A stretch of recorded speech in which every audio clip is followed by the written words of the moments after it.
Hola, buenas. Este vídeo es para intentar explicar de una forma compleja, sintética y espero que correcta, pues un tema de la historia de España que tiene que ver con la dictadura franquista, que dura muy pocos años y que abarca desde 1953 hasta el 59. He titulado El fin del aislamiento político del franquismo, la superación del aislamiento, como aparece en algunos manuales, algunos libros, y es una etapa interesante porque permite articular y permite ver qué papel tenía España dentro de las relaciones internacionales, qué papel España tenía en el mundo. Antes de empezar con el tema, voy a hacer un poco resumen, en mi humilde opinión, de cómo se pueden sintetizar las relaciones internacionales del franquismo. En primer lugar, hablar de la Segunda Guerra Mundial. Claramente, durante la Segunda Guerra Mundial, España, el Estado español, el régimen franquista, se definía a sí mismo como no beligerante, que no significa neutral. No beligerante era el Estado anterior antes de entrar en guerra. Obviamente, y esto estaba claro para todo el mundo, el Estado franquista, Franco, era favorable a las potencias del eje, tanto a Alemania, a Italia, no tanto a Japón, y bueno, colabora con las potencias fascistas y pudo haber entrado en guerra en el 41-42. La colaboración pues, tuvo lugar a través de la exportación de tungsteno, wolframio, se envió la división azul a Rusia, se colaboró en inteligencia con las potencias del eje y entonces durante la Segunda Guerra Mundial el régimen franquista estaba dentro de la esfera, entre comillas, del eje. Luego, a partir del 45 hasta el 53, este alineamiento con el eje era obviamente conocido por todas las potencias. Y España fue famosamente condenada por las Naciones Unidas, la famosa resolución del 46, y se convirtió en lo que en política se conoce como un Estado paria. Es decir, un Estado al cual no se le va a invadir porque es muy costoso, pero se tienen las mínimas relaciones posibles. Este es el sentido de la famosa condena de las Naciones Unidas, donde se le retiró a los embajadores. Obviamente a las potencias democráticas como Estados Unidos, Reino Unido, Francia, pues el franquismo le resultaba como un régimen detestable. Y luego después a las potencias comunistas, la Unión Soviética y su esfera, eran básicamente un Estado fascista. El régimen franquista durante estos años permaneció aislado, con alguna excepción, como el caso de Argentina, que envió trigo para aliviar el hambre, pero un Estado que se conoce como paria. Entonces, estas relaciones internacionales del franquismo, obviamente, pues le suponían una pérdida de prestigio, además de muchísimos problemas económicos, políticos y sociales. Con lo cual, a partir del 53, pues por vía de la diplomacia franquista, pues intentó superar o romper con el aislamiento. Esto se consigue, que es un poco el tema de este vídeo, a partir del 53 hasta el 59, España en estos momentos, el régimen franquista, no tuvo unas relaciones internacionales normales con el resto de países, sobre todo con las potencias democráticas, era considerado un Estado molesto, a muchas cosas se consideraban arcaicas, fuera de lugar, fuera de época, sobre todo en los momentos finales del régimen, que la represión se volvió a reactivar, pues incluso hubo protestas internacionales muy serias, pero bueno, se tenían relaciones diplomáticas, económicas y políticas por razones prácticas. Bueno, a partir de aquí espero que que se entienda, voy a hablar de cómo se rompe ese aislamiento entre el 53 y el 59. Los sitios de los cuales voy a hablar, que resumen un poco este vídeo, es el Concordato o el Acuerdo Internacional con la Santa Sede o el Vaticano. El Vaticano técnicamente no está bien dicho porque el Vaticano es un barrio de Roma, el Estado es la Santa Sede. Luego los acuerdos de cooperación con los Estados Unidos. Luego después la entrada de Naciones Unidas de España en el 55. Y luego un poco el final de esta etapa, que es la aprobación de la Ley de Principios del Movimiento Nacional, que refleja un poco cómo se había quedado de arcaico el régimen. Bueno, antes de empezar, contextualizar todo el periodo. A nivel de política y cultura, estamos todavía en lo que se conoce como el periodo nacional católico del régimen. Es la primera etapa del régimen, desde el 37-36 hasta el 59. El catolicismo tiene muchísima importancia. Un catolicismo fuertemente nacionalista, fuertemente manipulado por el régimen. Y bueno, es una época de puritanismo moral, de recatolización, aunque es cierto que a partir del 53, en esta etapa, el puritanismo de los primeros momentos, de los años 40, pues había rebajado un tanto. Esto no significa que no hubiera censura, había censura previa, algunas de las películas pues se censuraban bastante, pero bueno, se había relajado ciertamente pues el puritanismo, el celo religioso de la primera época. Luego, a nivel económico, podemos hablar de la economía, que la economía y la política social pues estaban dominadas, entre comillas, o el principal agente político era el nacionalsindicalismo. Pues bueno, los sindicatos verticales tenían pues mucha importancia, Falange, los sindicatos, había un fuerte intervencionismo estatal, pero también es cierto que el hambre de la posguerra había disminuido. Las cartillas de racionamiento ya no estaban vigentes, creo que se desaparecen en la época, hablo de memoria, de los 50. Y bueno, esta política y cultura, esta economía y sociedad se tienen que entender en el contexto internacional, que es importantísimo. En el 45-48, más o menos, la Unión Soviética y Estados Unidos cooperan. Al fin y al cabo habían combatido juntas para derrotar al nazismo, pero a partir del 48, con el bloqueo de Berlín o la Guerra de Corea, pues empieza lo que el periodo histórico que se conoce a nivel internacional como la Guerra Fría. Era una época bastante intensa. La Unión Soviética pues, hace sus primeras pruebas nucleares en el 49. La Guerra Mundial podía estallar. No estalló, pero bueno, la gente de la época no lo sabía.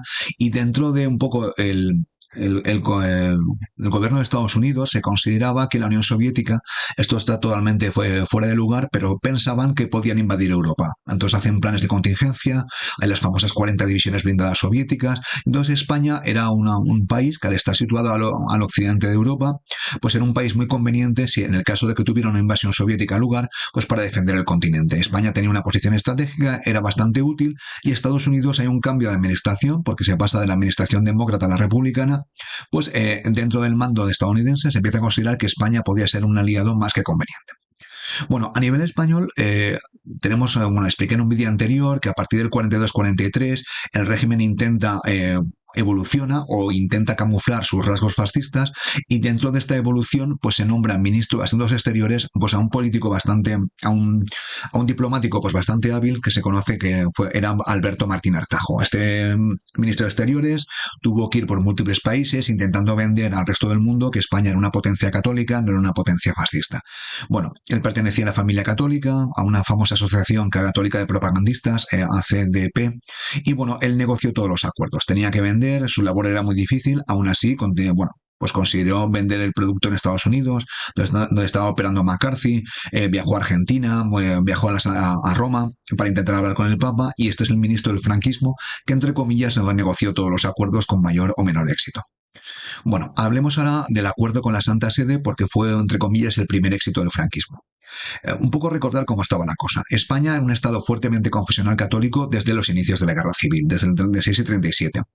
Cualquier vistazo a un documento franquista se observa a primera vista en el primer artículo, en el segundo, pues en la confesionalidad católica. Los obispos en España, la gran mayoría de ellos, excepto los vascos y catalanes, pues apoyaban a Franco de forma pues casi unánime. Franco era el salvador del catolicismo, los había salvado durante la Guerra Civil, y bueno, eso no significa que a pesar de que podían apoyar a Franco, no tuvieran choques con Falange. Falange tenía sus propios intereses, su propia familia, chocaba también con los tradicionalistas. En ocasiones había enfrentamientos muy violentos ante el clero que intentaba mantener sus privilegios / independencia con Falange, y había fuertes choques.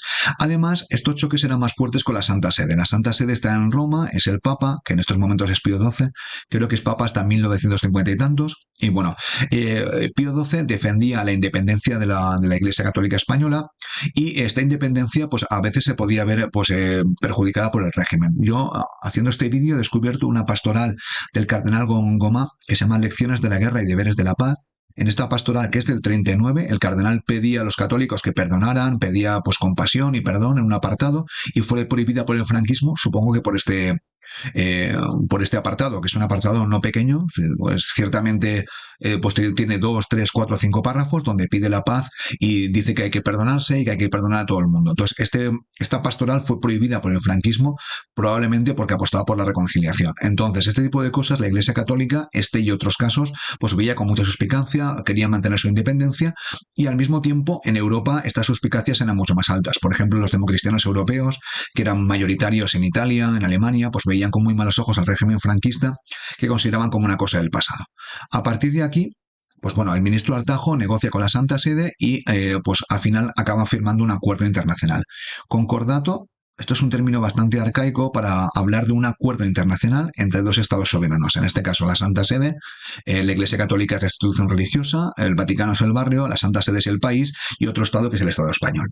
Este es el primer acuerdo internacional que firman con un país relevante, que firma con un acuerdo con un país extranjero, con lo cual supone una cierta legitimidad para el Estado franquista. Entonces, este concordato obviamente pues refuerza la confesionalidad del Estado español. En la Santa Sede, que era mucho más reticente, obtuvo muchas más ventajas, por ejemplo, la confesionalidad, obtuvo, por ejemplo, pues exenciones de impuestos para la Iglesia Católica, se confirmó su papel en la educación, y bueno, la única ventaja que obtuvo el franquismo es el derecho de presentación. Esto es una cosa muy curiosa, muy del antiguo régimen, en el cual los obispos, que son un poco los jefes de la Iglesia Católica en cada diócesis en España, pues el régimen franquista tenía el derecho a presentar tres y la Santa Sede podía escoger cuál de los tres le parecía conveniente. Esto fue utilizado por el franquismo para presentar siempre obispos favorables al régimen, con lo cual en una especie de limitación de la autonomía o las libertades o la independencia de la Iglesia Católica. Esto fue la única victoria que consiguió el franquismo en el concordato, en el acuerdo con la Santa Sede en el 53. Aquí tenemos la firma, podemos ver el ministro Artajo, que os lo he puesto antes casi de civil, ahora pues con una vestimenta mucho más formal. Y aquí tenemos el nuncio, que es el embajador de la Santa Sede en España, probablemente pues firmando el acuerdo. Bueno, esto es un asunto muy formal. Cuando se firma un acuerdo internacional se firma siempre de esta manera y fue un poco una victoria diplomática, una victoria del régimen franquista que conseguía por primera vez superar el aislamiento internacional. Aquí tenemos un poco pues, el texto del concordato, que se puede ver claramente pues, la confesionalidad, el artículo 1. Se puede ver pues, artículo 6, que esto es una especie de bueno, los sacerdotes españoles tienen que elevar preces, tienen que rezar por el jefe del Estado. Aquí el artículo 19 habla del patrimonio eclesiástico. Bueno, es un acuerdo muy, muy largo que tiene muchísimos artículos, donde la única victoria que consigue el franquismo es el famoso derecho de presentación.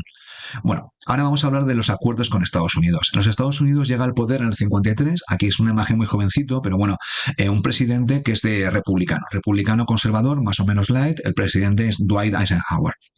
Eisenhower tenía mucha fama porque había sido el comandante de los ejércitos aliados en Europa, había dirigido el Día D desde el Reino Unido, era una persona con mucho prestigio y era republicano. Entonces, como republicano, pues tuvo que hacer la vista gorda pues, a las peticiones de McCarthy, porque había una especie de caza de brujas en los Estados Unidos, es una época de Guerra Fría, y él como buen general tenía una mentalidad militar, pues él y su equipo, sobre todo el alto mando norteamericano, tenían que considerar cuáles eran los beneficios y los costes de relacionarse con la España franquista. Los beneficios, ya los he explicado un poco antes, estaba la posición estratégica de España. España se encuentra al oeste de Europa, está muy alejada de la Unión Soviética, entonces si tenía lugar la famosa invasión de Europa, que nunca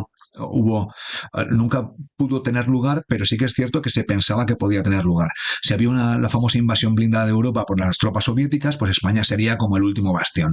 Además, Franco, esto no estaba siendo hipócrita, era un anticomunista convencido, él se había definido como el centinela de Occidente, había visto el peligro del comunismo mucho antes que los aliados, y con lo cual para la administración norteamericana firmar un acuerdo con España era bastante ventajoso. ¿Qué costes tenía? Porque tenía costes. Obviamente Estados Unidos se definía a sí mismo como los defensores del mundo libre. Claro, si se relacionaban pues, con una potencia que había sido aliada del fascismo durante la Segunda Guerra Mundial, pues perdería prestigio. Luego, además, dentro de los miembros más demócratas de su bando, demócratas en el sentido no norteamericano, sino europeo, la gente que estaba a favor de la democracia, de los derechos humanos, pues el franquismo era un aliado incómodo. Entonces, pues, sopesaron pros y contras y al final, pues las cuestiones de consideración práctica pues impusieron. Durante la época anterior de Harry S. Truman, que era demócrata, pues al final se mantuvo el aislamiento, se rompió pues en el 53, que coincide con la llegada al poder de la administración republicana. Bueno, pues se firmaron algunas bases, se firmaron algunos acuerdos con los Estados Unidos, si no me equivoco fue más de uno, se conocen como los acuerdos de bases, y en estos acuerdos de bases pues le permitían a los Estados Unidos colocar bases militares en España. En teoría, estos acuerdos de bases, pues la jurisdicción, o sea, el poder, el control, continuaba pues perteneciendo al Estado español, al régimen franquista, pero en la práctica lo que pasaba en la base se quedaba en la base. Eran espacios opacos y los Estados Unidos pues instaló estas bases que tenían muchos soldados, muchas tropas, mucha aviación, hizo más o menos con ella lo que consideró conveniente.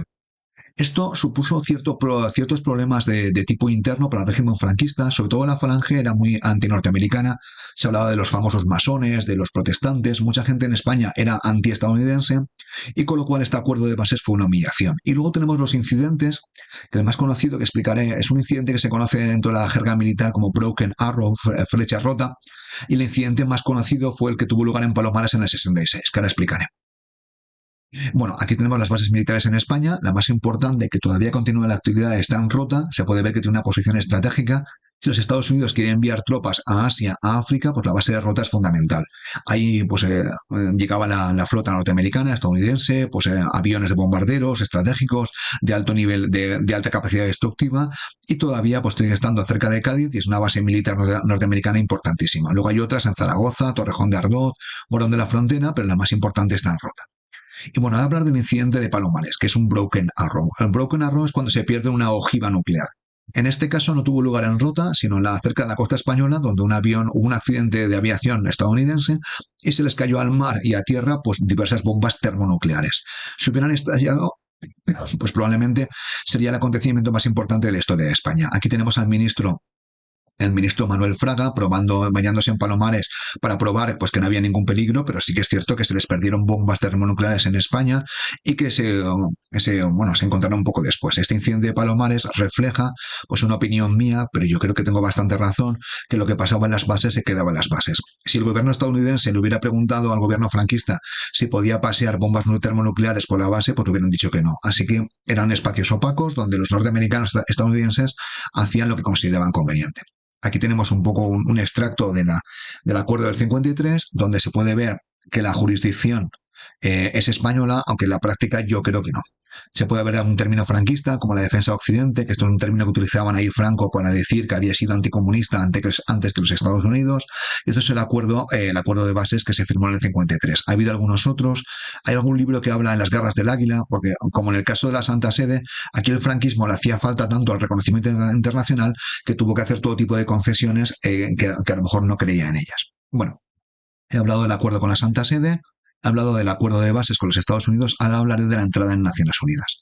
La entrada en Naciones Unidas no es tan importante, pero es muy simbólica, porque en el 46 había habido una resolución de la Asamblea General condenando al régimen franquista. Entonces España se quedó fuera de Naciones Unidas y, bueno, la situación permaneció así hasta el 55. En este caso hay que hablar de la Guerra Fría, porque al igual que España se había quedado en Naciones Unidas, pues había muchos países fuera de Naciones Unidas. ¿Por qué? Porque el sistema, para entrar a Naciones Unidas, el Consejo de Seguridad, donde estaba tanto la Unión Soviética como Estados Unidos, tenía que proponer. Y en el Consejo de Seguridad, tanto Estados Unidos como la Unión Soviética podían vetar. Con lo cual, Estados Unidos vetaba a los aliados de la Unión Soviética y la Unión Soviética vetaba a los aliados de Estados Unidos. Con lo cual, la Unión Soviética vetaba a España, a Italia, a Portugal, que eran países aliados de Estados Unidos. En el 55, cuando murió Stalin en el 53, estuvo Beria un poco periodo de tiempo y luego Khrushchev, se alcanzó un acuerdo, un breve oasis de cooperación entre los Estados Unidos y la Unión Soviética, y ambas superpotencias acordaron pues dejar entrar a los países del otro. Entonces se puede ver aquí la resolución de la Asamblea General, se puede ver como Albania aliado comunista, está entrando en Naciones Unidas, Irlanda, que era neutral, Portugal, que era una dictadura, la dictadura de Salazar, aliado de Estados Unidos, Hungría, que era aliado de la Unión Soviética, Italia, que era aliado de Estados Unidos, y España, que se puede ver aquí. Entonces, la entrada en Naciones Unidas fue un acuerdo entre la Unión Soviética y Estados Unidos para dejar entrar a los aliados del contrario. Y bueno, esto fue un elemento simbólico. España se reintegraba en la comunidad internacional. Ya no era un Estado enemigo de la paz, ya no era una potencia fascista, sino que ya era un miembro de pleno derecho de las Naciones Unidas. Bueno, para acabar el periodo, pues hablar un poco de la Ley de Principios del Movimiento. Esta ley de principios del movimiento es la penúltima ley del franquismo, la penúltima ley fundamental, donde se puede ver, es una ley pues, que regulaba pues, el estatus de la falange española tradicionalista desde las Jons dentro del régimen franquista. Se puede ver cómo es una ley básicamente arcaica, artículo 3, monarquía tradicional, católica, social y representativa, corporativista. Aquí se puede ver pues, el tema del catolicismo como la confesión del Estado, se puede ver pues los rasgos nacionalistas de Falange. Entonces, esto es un ejemplo para mostrar cómo el régimen, a pesar de que se estaba integrando en la comunidad internacional, los documentos seguían siendo bastante arcaicos y bastante pues, tradicionalistas, no se estaban modernizando. Y bueno, ahora hablar de dos hitos que marcan un poco de la normalidad internacional de Franco. En el 59 pues tuvo lugar la famosa visita de Eisenhower, el presidente de Estados Unidos, se le puede ver aquí, ya está muy mayor, ya tenía muchísimos años, que se encuentra con Franco en el aeropuerto de Madrid. Se encuentra el famoso 21 de diciembre. El régimen franquista lo vendió como algo espectacular, como la reincorporación, era una especie de victoria diplomática de España, pero el caso es que Eisenhower básicamente paró un ratito en Madrid, se abrazó con el general Franco, se dijeron unas palabras breves, y el general Eisenhower, el presidente de Estados Unidos, continuó hacia otros países. En realidad era una especie de estaban salvando la cara porque todavía abrazarse con Franco pues suponía un problema. Bueno, el régimen lo vendió como una victoria diplomática. Eisenhower pues continuó hacia Italia o Francia y bueno, fue un hito dentro de la normalización internacional del Estado español, del Estado franquista. Ahora hablar un poquito de la economía, porque también esto es importante. Esta década de los 50, para muchos autores, es un poco la época dorada del franquismo, porque no tenía una oposición, era débil e insistente, los maquis habían sido derrotados a principios de la década de los 50, la economía había alcanzado los niveles de la Segunda República, aún así crecía muy lentamente, estaba muy estancada, España era un país pobrísimo, no había hambre, es verdad, pero la economía no crecía, el orden público se mantenía, la oposición al franquismo era muy débil, la universidad todavía no la había perdido, aunque había cierta oposición. La situación a corto plazo no era buena porque estaba creciendo la inflación, la población demandaba más servicios, la política estatalista de Falange no parecía funcionar, Franco no entendía absolutamente nada y bueno, el final de la década de los 50 está marcado por el hecho biológico. Franco estaba cada vez más mayor, podía morir en cualquier momento y empezó a delegar. Comenzó a dejar de intervenir en política y dejó a los técnicos, por ejemplo Artajo en política exterior, un poco pues la conducción de la política exterior y la política interior en España. Y bueno, el momento simbólico para este paso de la primera etapa del franquismo a la segunda etapa es la inauguración del Valle de los Caídos, la Basílica de Cuelgamuros, que se inaugura el 1 de abril del 59. Aquí se puede ver el 2 de abril porque el periódico es el día siguiente. La Vanguardia es un periódico catalán, le llaman La Vanguardia Española, que estamos en la época franquista, y bueno, esto fue un acto muy emotivo. ¿Por qué el 1 de abril? Porque la guerra civil, según el famoso acta final de Franco, el 1 de abril del 39, se cumplían 20 años. Se vendió como una especie de monumento a la reconciliación, aunque el discurso de Franco, que me lo he leído antes de llegar, hablaba muy poquito de reconciliación y pues hablaba de los viejos temas del franquismo. Fue una jornada emotiva, pues ahí mucha gente, ¿no? Y Franco dio un discurso. Ya estaba muy mayor y en estos momentos Franco estaba pasando de ser el presidente de gobierno, entre comillas, quien conducía la política española casi al milímetro, estaba siendo pues a convertirse en una figura simbólica. Esto es una imagen actual del Valle de los Caídos y aquí está pues Franco dando el discurso. Creo que se reunieron muchos veteranos de la Guerra Civil 20 años después, celebrando un poco la victoria y bueno, esto es un poco el hito que nos marca el paso del primer franquismo al segundo franquismo. Y aquí tenemos una editorial del diario Arriba, que hay que recordar que es el diario falangista, donde hacen una especie de loa del caudillo absolutamente, yo no lo sé, a mí yo lo leo y no podía creer el nivel de loa que tenía. Entonces, mi punto es que en estos momentos Franco se está convirtiendo del presidente que conduce, que dirige el país a una figura simbólica casi de tipo místico, mesiánico, y bueno, aquí se le puede ver a Francisco Franco definido pues como al nivel de Alejandro Magno, Julio César, todos debemos pedirle perdón. Es muy curioso este tipo de editoriales donde se está creando un culto de la personalidad. Bueno, y para concluir una reflexión final, tenemos que en el mundo y en España pues se avanzaba, se evolucionaba, tenemos los años dorados, bueno, en la Guerra Fría avanzaba también, hay una modernización social en el país, más o menos invisible en estos momentos, pero el país se estaba un poco olvidando por los estragos de la Guerra Civil. Sin embargo, el régimen franquista, que el mejor ejemplo es el editorial anterior, si tenéis tiempo de leerlo, estaba ciertamente fosilizado. La ley del movimiento del 58 era muy arcaica, estaba fuera de época, la gente miraba a España y lo veía como una cosa bastante rara. Y Franco cambia su papel, pasa de ser un papel director de la política española, pues un papel de director activo, a ser un símbolo, una especie de ancianito que se le veía pues, pescando en el Azor. Y bueno, estas loas a Franco pues se convierten, pues, pasa de ser una figura políticamente activa a una figura eminentemente simbólica. Bueno, espero haberlo explicado correctamente, no haber tenido muchas omisiones ni sesgos y muchas gracias por llegar hasta aquí.